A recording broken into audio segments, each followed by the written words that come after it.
জানিয়ে দেব এই মুহূর্তে পাওয়া সর্বশেষ আপডেট বাংলা সংবাদ। শুরুতেই শিরোনাম। নির্বাচনের জন্য দোয়া চেয়ে শাহজাহান খান বলেন, জেলে সন্ত্রাসীদের হাত থেকে নিরাপদে আছি। শেখ হাসিনার বিচারের সঙ্গে নির্বাচনের কোনো সম্পর্ক নেই, আমির খসরু। ওবায়দুল কাদেরের ব্যবহৃত সিমের লোকেশন ও কল লিস্ট ভাইরাল। জানা গেল সর্বশেষ ট্র্যাক লোকেশন সম্পর্কে। প্রিয় দর্শক, পুরো রিপোর্টটি উপস্থাপন করছি, ভিডিওটি না টেনে দেখতে থাকুন। এবং বিএনপি নির্বাচনের জন্য প্রস্তুত, তবে চূড়ান্ত হয়নি প্রার্থী। শুনছিলেন সংবাদ শিরোনাম, এবার বিস্তারিত। নির্বাচনের জন্য দোয়া চেয়ে শাহজাহান খান বলেন, জেলে সন্ত্রাসীদের হাত থেকে নিরাপদে আছি। আগামী জাতীয় সংসদ নির্বাচনে অংশগ্রহণ করতে পারার জন্য দোয়া চেয়েছেন আওয়ামী লীগের প্রেসিডিয়াম সদস্য ও সাবেক নৌ পরিবহন মন্ত্রী শাহজাহান খান।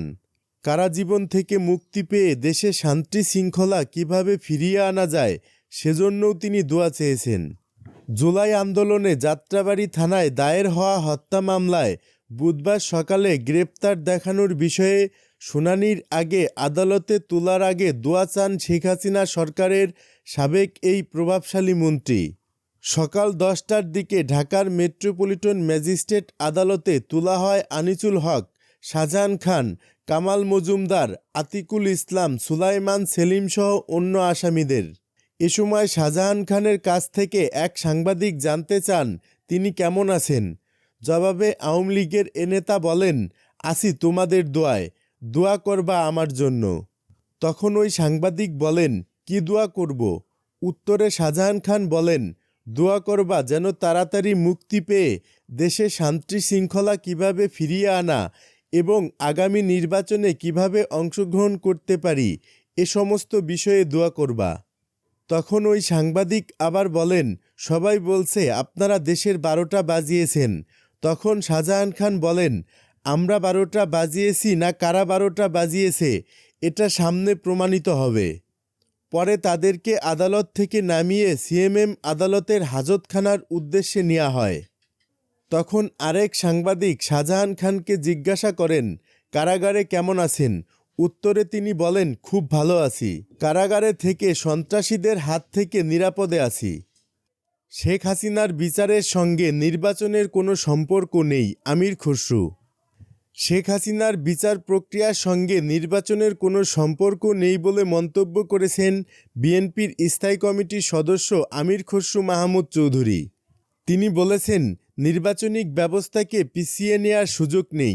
জনগণের ভোটে নির্বাচিত সরকার হাসিনা সহ আওয়ামী স্বৈরাচারী সরকারের বিচারের জন্য প্রতিশ্রুতিবদ্ধ থাকবে। রাজধানীর বনানীতে একটি হোটেলে শিপ বেকার্স অ্যান্ড রিসাইকেলার্স অ্যাসোসিয়েশনের গোলটেবিল বৈঠক শেষে সাংবাদিকদের প্রশ্নের জবাবে তিনি এসব কথা বলেন। শেখ হাসিনার বিচারের আগে কোনো নির্বাচন নয়। জাতীয় নাগরিক পার্টির নেতা সার্জিস আলমের এমন মন্তব্যের বিষয়ে আমির খসরুর কাছে প্রশ্ন করেন সাংবাদিকরা। আরেক প্রশ্নের জবাবে বিএনপির সর্বোচ্চ নীতি নির্ধারণী ফোরামের এই সদস্য বলেন, নিজস্ব প্রস্তাব বাস্তবায়ন করতেই হবে এমন মনোভাব শেখ হাসিনার স্বৈরাচারকে মনে করিয়ে দেয়। এর আগে গোলটেবিল বৈঠকে তিনি বলেন, দূষণের দোহাই দিয়ে শিপ ব্রেকারের মতো শিল্পকে শুধু মনিটরিং করা হচ্ছে, সাহায্য করা ভুলে গেছে সরকার। এ শিল্পকে বাধাগ্রস্ত না করে সুবিধা দেওয়ার অনুরোধ করছি সরকারকে। আমির খসরু বলেন, বাংলাদেশ অতি নিয়ন্ত্রণের দেশ হয়ে গেছে, মানুষ শিল্প কারখানা দিতে পারছে না। আমরা যদি জনগণের ভোটে সরকার গঠন করতে পারি তবে সব ট্রেড সংগঠনগুলো সেলফ রেগুলেট করবে। এ সময় রাজনীতির সঙ্গে দেশের অর্থনীতি এবং সমাজের নীতি নৈতিকতা ধ্বংস হয়েছে বলেও মন্তব্য করেন তিনি। ওবায়দুল কাদেরের ব্যবহৃত সিমের লোকেশন ও কল লিস্ট ভাইরাল। জানা গেল সর্বশেষ ট্র্যাক লোকেশন সম্পর্কে। ছাত্র জনতার গণ অভ্যুত্থানে গত বছরের 5 আগস্ট দেশ ছেড়ে ভারতে পালিয়ে গেছেন আওয়ামী লীগ সভাপতি শেখ হাসিনা। এ সময় তার দলের নেতাকর্মীদের অনেকেও পার্শ্ববর্তী দেশটিতে পাড়ি দেন। তবে 5 আগস্টের পরেও আলোচনায় ছিলেন আওয়ামী লীগের সাধারণ সম্পাদক ওবায়দুল কাদের।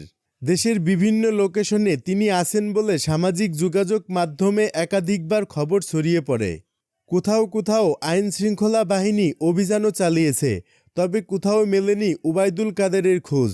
গুঞ্জন আছে দেশ ছেড়ে পালিয়েছেন উবাইদুল কাদেরও, তিনিও ভারতে আছেন। তবে সম্প্রতি সামাজিক যোগাযোগ মাধ্যমে উবাইদুল কাদেরের ব্যবহৃত সিমের লোকেশন ও কল লিস্ট ভাইরাল হয়েছে, তবে ওই কল লিস্টের সত্যতা নিশ্চিত করা যায়নি। ভাইরাল ওই তালিকায় দেখা যায় সর্বশেষ ৫ আগস্ট উবাইদুল কাদেরের ব্যক্তিগত ফোন নাম্বারটি খোলা ছিল। ওই দিন দুপুর ২টা ৪২ তার ফোন ট্র্যাক লোকেশন ছিল মোহাম্মদপুর। ওই তথ্য অনুযায়ী রাজধানীর মোহাম্মদপুরের স্যার সৈয়দ রোডে সর্বশেষ অবস্থান পাওয়া যায় উবাইদুল কাদেরের। ওই তালিকায় দেখা গেছে উবাইদুল কাদের মোবাইল ফোনে খুব কম কথা বলতেন। দলীয় কার্যালয়, নিজের বাসা ছাড়া খুব বেশি স্থানে তার কল লোকেশন পাওয়া যায়নি। বিএনপি নির্বাচনের জন্য প্রস্তুত, তবে চূড়ান্ত হয়নি প্রার্থী। রাজনৈতিক পট পরিবর্তনের পর ক্ষমতার কেন্দ্রবিন্দুতে রয়েছে বিএনপি। এই মুহূর্তে দলটির সব মনোযোগ জাতীয় নির্বাচনের উপর। দলটির নেতারা মনে করছেন অতি প্রয়োজনীয় ন্যূনতম সংস্কার শেষ করে যত দ্রুত সম্ভব দেশে একটি অবাধ, সুষ্ঠু ও নিরপেক্ষ নির্বাচন হওয়া প্রয়োজন। এজন্য অন্তর্বর্তী সরকারকে চাপেও রাখতে চায় তারা।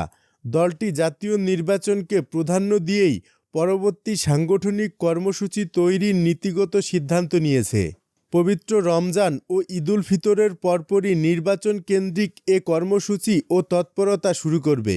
বিএনপি নেতারা বলেছেন, বিএনপি নির্বাচনমুখী দল, সবসময় নির্বাচনের জন্য প্রস্তুত। দীর্ঘ ১৬ বছর যাবৎ নির্বাচনের জন্য নেতাকর্মীরা লড়াই সংগ্রাম করেছে। স্বৈরাচারের বিদায় হয়েছে, এখন যত দ্রুত নির্বাচন দেয়া যাবে ততই মঙ্গল। অন্তর্বর্তী সরকার প্রয়োজনীয় সংস্কার শেষ করে একটি সুষ্ঠু নিরপেক্ষ নির্বাচনের মধ্য দিয়ে জনগণের সরকার প্রতিষ্ঠা করবে, এটাই আমাদের প্রত্যাশা। নির্বাচনের জন্য বিএনপি প্রস্তুত, কিন্তু নির্বাচনের জন্য এখনও কোনো প্রার্থী চূড়ান্ত করা হয়নি। তবে এটা কোনো সমস্যা নয় বলেও মনে করেন দলের নেতারা। জানা গেছে আসন্ন জাতীয় সংসদ নির্বাচনের জন্য সক্রিয় প্রস্তুতি নিচ্ছে বিএনপি। গত ২৭ ফেব্রুয়ারি জাতীয় সংসদ ভবনের এলডি হলে অনুষ্ঠিত বর্ধিত সভায় দলের ভারপ্রাপ্ত চেয়ারম্যান তারেক রহমান তৃণমূল নেতৃত্বের নির্বাচনের প্রস্তুতি নিতে নির্দেশ দিয়েছেন। সভায় নেতাকর্মীদের ঐক্যবদ্ধ থেকে নির্বাচনের জন্য প্রস্তুত থাকার আহ্বান জানানো হয়। গত ৫ আগস্টের পর পরবর্তী পরিস্থিতিতে তৃণমূল এবং কেন্দ্রের ৩৫০০ নেতার উপস্থিতিতে উৎসবের আমেজে বড় মিলন মেলায় পরিণত হয় গত ২৭ ফেব্রুয়ারি জাতীয় সংসদ ভবনের এলডি হল প্রাঙ্গণে দিনব্যাপী বিএনপির এই বর্ধিত সভা। আগামী নির্বাচনের প্রস্তুতির জন্য বর্ধিত সভা গুরুত্বপূর্ণ ছিল বলে অভিমত নেতাদের। আগামী জাতীয় সংসদ নির্বাচন সামনে রেখে তৃণমূলের নেতাদের নির্বাচনী বার্তা দিয়েছেন বিএনপির হাইকমান্ড। বর্ধিত সভা থেকে নির্বাচনের জন্য বিএনপিকে প্রস্তুত করতে নেতাদের প্রতি আহ্বান জানিয়েছেন দলের ভারপ্রাপ্ত চেয়ারম্যান তারেক রহমান। একই সঙ্গে নেতাদের সতর্ক করে তিনি বলেন, আগামী নির্বাচনের মাঠ কঠিন হতে পারে। সেক্ষেত্রে নেতাকর্মীদের সাংগঠনিক শৃঙ্খলা বজায় রেখে জনগণের পাশে থেকেই ঐক্যবদ্ধভাবে সাংগঠনিক কার্যক্রম চালানোর পাশাপাশি নির্বাচন প্রস্তুতি নেওয়ার নির্দেশনা দিয়েছেন।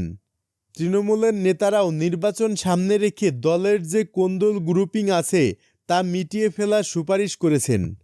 এছাড়া ত্যাগী নেতাদের যাতে মূল্যায়ন করা হয় সে ব্যাপারে তারা জোর দিয়েছেন। সূত্র জানায়, আগামী ত্রয়োদশ জাতীয় সংসদ নির্বাচনের জন্য বিএনপি ২২০ থেকে ২২৫টি আসন ধানের শীষ প্রতীকে মনোনয়ন দিতে পারে। বাকি আসনগুলো বরাদ্দ রাখতে পারে জোটে বা যুগপৎ আন্দোলনে থাকা সমমনা দলগুলোর জন্য। সংসদ নির্বাচনে দলীয় মনোনয়নের ক্ষেত্রে ২০ ভাগ নতুন মুখ এবং ৮০ ভাগ পুরনো মুখ সবুজ সংকেত পেতে পারেন। এক্ষেত্রে ৫ ভাগ আমলা, ৩০ ভাগ ব্যবসায়ী এবং বাকি ৬৫ ভাগ থাকতে পারেন রাজনীতিবিদ। জানা গেছে আগামী জাতীয় সংসদ নির্বাচনের জন্য এখনও কোনো প্রার্থী ঠিক করেনি বিএনপি। তবে নির্বাচনী রোডম্যাপ ঘোষণার পরপরই প্রার্থীদের তালিকা প্রস্তুত করবে দলটি। প্রতিটি সংসদীয় আসনে একাধিক প্রার্থী রাখা হবে। অতীতের আন্দোলন সংগ্রাম জেল জুলুমের শিকার হয়েছেন এমন নেতারাই বেশি প্রাধান্য পাবেন। আগামী নির্বাচন খুব সহজ হবে না বলে মনে করেন বিএনপির হাইকমান্ড, তাই দলের মধ্যে কোন্দল গ্রুপিং মেটাতে কাজ করছে দলটি। নির্বাচনের জন্য বিএনপি কতটা প্রস্তুত জানতে চাইলে দলের ভাইস চেয়ারম্যান শামসুজ্জামান দুদু বলেন, নির্বাচনের জন্য বিএনপি প্রস্তুত রয়েছে। বিগত ১৬ বছর ধরেই বিএনপি প্রস্তুত। আমরা তো জুনের মধ্যেই নির্বাচন দেওয়ার জন্য বলেছি। সেটার জন্য বিএনপি প্রস্তুত। দ্রুত নির্বাচন দেওয়ার জন্য বিএনপির পক্ষ থেকে বলা হয়েছে। যখনই নির্বাচন দেয়া হবে তাতে কোনো সমস্যা নেই। নির্বাচনের জন্য বিএনপি প্রার্থী চূড়ান্ত করেছে কিনা জানতে চাইলে তিনি বলেন, নির্বাচন যখনই হোক না কেন প্রার্থী কোনো সমস্যা নয়। নির্বাচনের জন্য বিএনপি কতটা প্রস্তুত জানতে চাইলে চেয়ারপারসনের উপদেষ্টা জয়নুল আবদিন ফারুক বলেন, বিএনপি ২০ বছর ধরে নির্বাচন করে আসছে। আর এই নির্বাচনের জন্য আন্দোলন সংগ্রাম করেছে, জেল জুলুমের শিকার হয়েছে। এখন স্বৈরাচারের পতন হয়েছে। বর্তমান অন্তর্বর্তীকালীন সরকার প্রয়োজনীয় সংস্কার শেষ করে একটি সুষ্ঠু নিরপেক্ষ নির্বাচনের মধ্য দিয়ে জনগণের সরকার প্রতিষ্ঠা করবে, এটাই আমাদের প্রত্যাশা। নির্বাচনের জন্য বিএনপি প্রার্থী চূড়ান্ত করেছে কিনা জানতে চাইলে তিনি বলেন, এ বিষয়ে এখনও সিদ্ধান্ত হয়নি, এটা হাইকমান্ড সিদ্ধান্ত নেবেন। তবে এটুকু বলতে পারি, যারা বিগত আন্দোলন সংগ্রামে ভূমিকা রেখেছেন, হামলা মামলা ও নির্যাতনের শিকার হয়েছেন, তারাই আগামী নির্বাচনের জন্য মনোনীত হবেন। বিএনপির স্থায়ী কমিটির সদস্য বেগম সেলিমা রহমান বলেন, বিএনপি সবসময় নির্বাচনের জন্য প্রস্তুত। ডিসেম্বরের মধ্যে নির্বাচন হলেও প্রস্তুত, জুনের মধ্যে হলেও বিএনপি প্রস্তুত। বিএনপি নির্বাচনের জন্য প্রাথমিক প্রার্থী চূড়ান্ত করেছে কিনা জানতে চাইলে তিনি বলেন, এখন পর্যন্ত কোনো প্রার্থী চূড়ান্ত করেনি বিএনপি। যখন চূড়ান্ত হবে তখন জানতে পারবেন।